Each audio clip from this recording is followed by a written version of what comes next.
नमस्कार। जब भी यूनियन बजट की बात होती है तो दिमाग में बड़े बड़े नंबर्स और मुश्किल शब्द घूमने लगते हैं, है ना? लेकिन आज हम इन सब में नहीं उलझेंगे। आज हम बजट को समझेंगे एक कहानी की तरह। और ये कहानी है सिर्फ 1 रुपए की। बस ये देखेंगे कि ये 1 रुपया सरकार के पास आखिर आता कहाँ से है और फिर जाता कहाँ है। तो सवाल ये है, जरा सोचिए, अगर सरकार का पूरा खजाना सिर्फ 1 रुपए का होता तो वो 1 रुपया कहाँ से आता और कहाँ जाता? है ना सिंपल सा सवाल। लेकिन यकीन मानिए, यही एक सवाल हमें पूरे बजट का सार, मतलब उसकी पूरी आत्मा समझा सकता है। चलिए फिर इस सफर के पहले पड़ाव पर चलते हैं। पार्ट 1, शुरुआत। मतलब ये रुपया आता कहाँ से है। अब ये समझने के लिए हम 2026-27 के बजट के जो आंकड़े हैं उनको एक उदाहरण की तरह दिखेंगे। देखते हैं कि सरकार की कमाई के मेन सोर्सेज क्या-क्या हैं। और हाँ, इससे पहले कि हम इन नंबर्स में और गहरे जाएं, एक बात साफ कर दूं, ये सारी जानकारी, ये जो सारे आंकड़े हैं, ये पूरी तरह से ऑथेंटिक हैं। हमने ये सीधे भारत सरकार के ऑफिशियल बजट डॉक्यूमेंट से लिए हैं।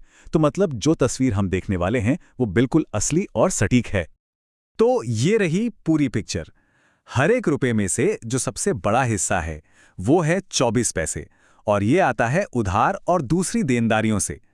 इसका सीधा मतलब ये है कि सरकार को अपने खर्च चलाने के लिए कर्ज लेना पड़ता है।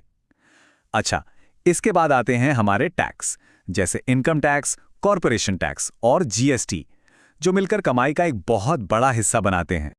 अब देखिए, यहीं पर एक सबसे हैरान करने वाली बात सामने आती है। सरकार की कमाई का जो सबसे बड़ा सिंगल सोर्स है वो कोई टैक्स नहीं है, वो है उधार। हर 1 रुपए में से 24 पैसे सीधे सीधे कर्ज से आ रहे हैं। और ऐसा क्यों होता है? वेल, सिंपल है, क्योंकि सरकार का खर्च उसकी कमाई से ज्यादा है। तो उस गैप को भरने के लिए ये उधार लेना जरूरी हो जाता है। तो उधार के बाद सबसे बड़ा जरिया क्या है?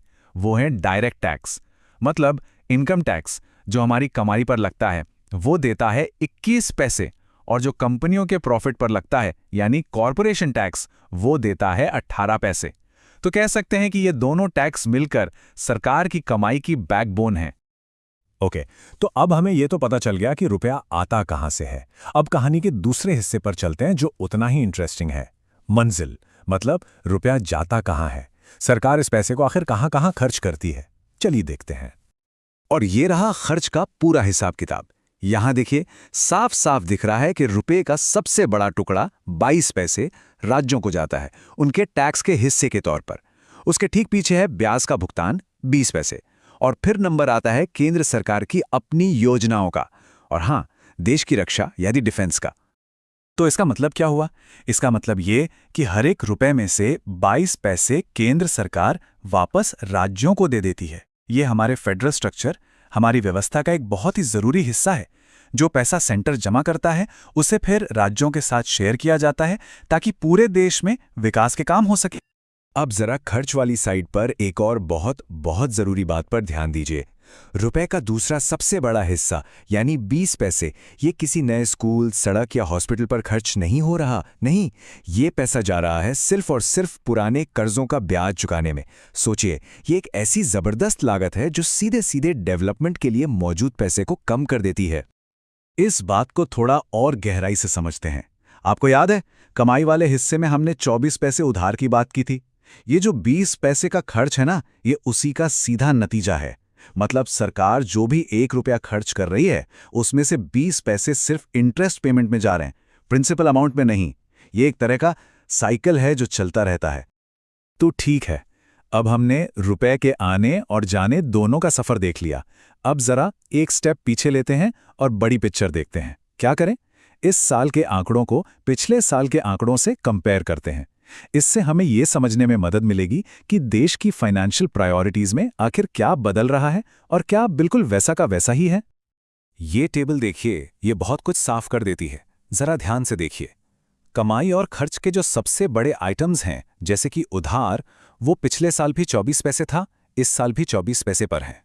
राज्यों का हिस्सा वो भी 22 पैसे पर टिका हुआ है, और ब्याज का भुगतान वो भी जस का तस 20 पैसे पर ही है।